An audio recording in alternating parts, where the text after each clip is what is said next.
A lot of criticisms have been leveled at Resident Evil 6 for trying too hard to please everyone. While this is certainly a major cause of its downfall, I would add that it is also a symptom of Capcom trying to make it their biggest Resident Evil yet. Resident Evil 6 is clearly trying to not only be the biggest game in the series, it is trying to be one of the biggest games on the market today. I could sit here and speculate all day as to why Capcom chose this explosion-filled, action-packed blockbuster direction. The popularity of games like Call of Duty might have had an influence, or perhaps the fact that Resident Evil 5, the most action-oriented in the franchise, sold the best in the series. It could simply be the result of the game's growing in scale since the second installment. The only thing that is clear is Capcom made a Resident Evil game where the story has truly gone global, featuring the largest playable cast in franchise history. Each campaign is designed to play a little bit differently while tying all the loose ends of the story together. This is supposed to be what the entire franchise has been building up to. The big epic finale, the payoff. This is ultimately what leads to the game's downfall. Resident Evil 6 is trying to do too much and building a game so fragile that it consistently crumbles like a house of cards.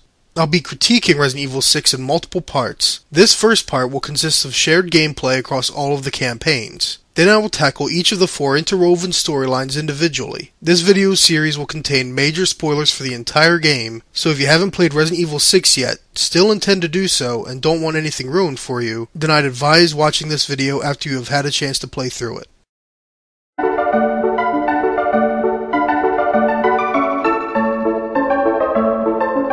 The controls and movement mechanics have been reworked for Resident Evil 6, presumably to adjust for a wider variety of gameplay. In addition to greater options for melee combat, the game also grants increased mobility and more realistic movements and interactions with the environment.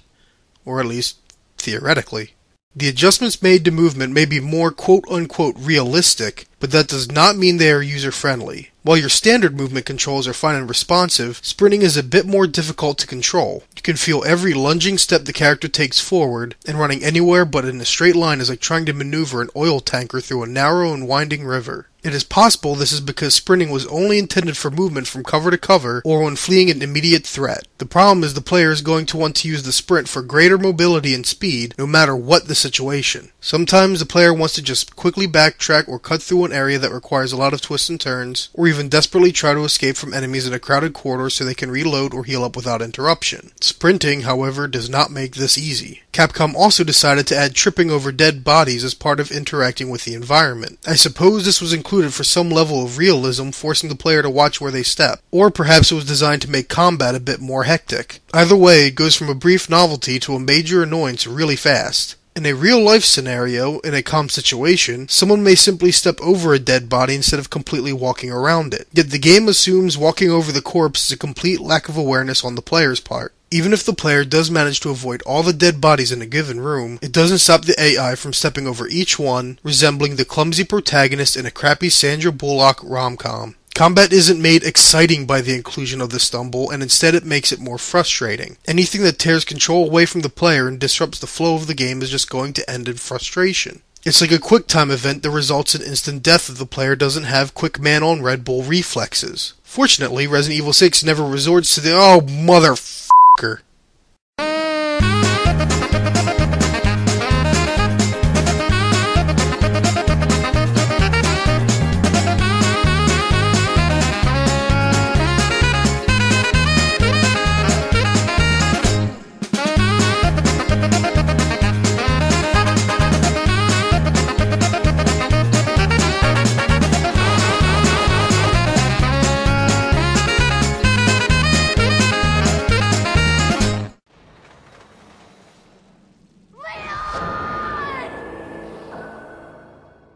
Yes, QuickTime events are back. Sometimes you'll die, other times you will mercifully survive. They're a greater pain in the ass than ever, though, so much that you'll have to resort to desperate measures such as rotating the analog stick with the palm of your hand. That sort of strategy should have died with Mario Party on the N64, but it's here in full force. If it isn't your quick button-mashing reflexes being tested, then Capcom is likely forcing you through a variety of obstacle courses that demand you complete them in a specific fashion. Ubisoft does this with Assassin's Creed, where you're forced into what's supposed to be this big, cinematic set piece, but one or two screw-ups cause it all to collapse.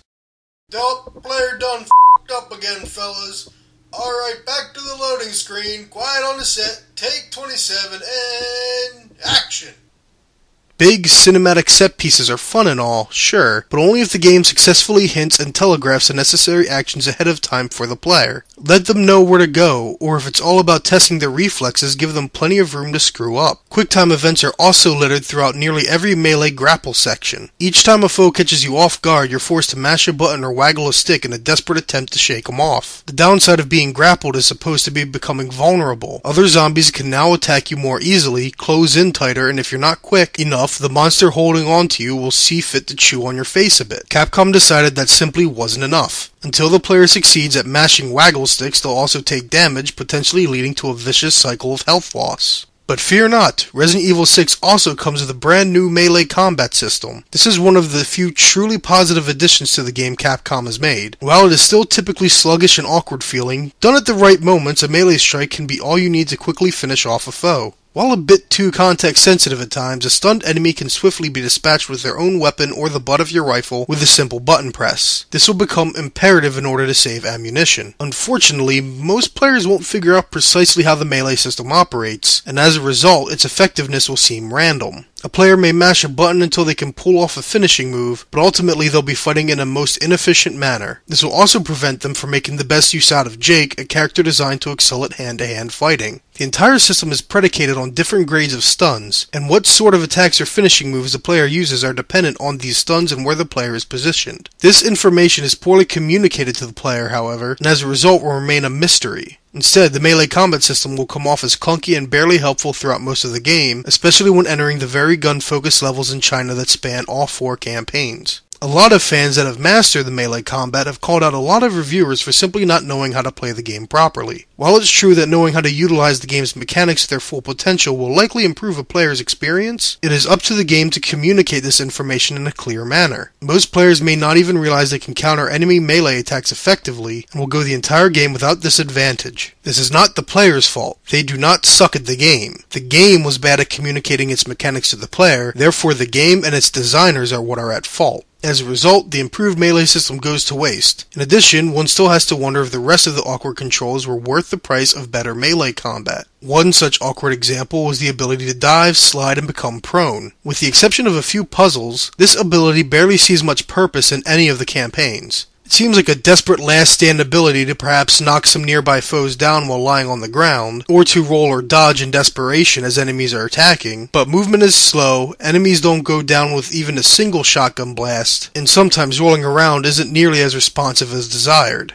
It doesn't help that the player is easily knocked onto the floor, leaving them vulnerable quite often. On a few occasions, the player will get some kind of use out of the sliding ability, but more often than not, it is just awkward, time-consuming, and frustrating. Guns are about the only thing that haven't changed much in Resident Evil 6. The game has 2 separate crosshair settings that behave very differently. The default is a new setting where the laser sight seems to float about at random within the crosshair. It doesn't seem to move in any natural way and can often make headshots frustrating and difficult to pull off. The second crosshair type is the same as Resident Evil 4 and 5. While it suffers from the same handshaking as the previous 2 games, it at least looks and seems more natural in movement. The motions are not always so exaggerated, making headshots easier to pull off. I have to wonder if this fits Capcom's more action-oriented approach, though. In previous games, enemies moved slowly toward the player and many arenas were more focused on providing a lot of space to maneuver. Resident Evil 6, on the other hand, has faster enemies that slide and dive into cover. Quick precision and reflexes are more important, but the player is expected to take the time to line up a perfect shot. It is more likely that the bullets will be wasted just trying to shoot in the general area of an enemy, or by trying to line up the perfect shot only for the enemy to duck back into cover. In previous games, weapon upgrades minimized the challenges caused by these factors, which helped power up the player for more difficult scenarios. Unfortunately, Resident Evil 6 allows for far fewer adjustments to ease up on the difficulty. Instead of each weapon having its own stats, the player is able to equip 3 different types of upgrades for different combat abilities.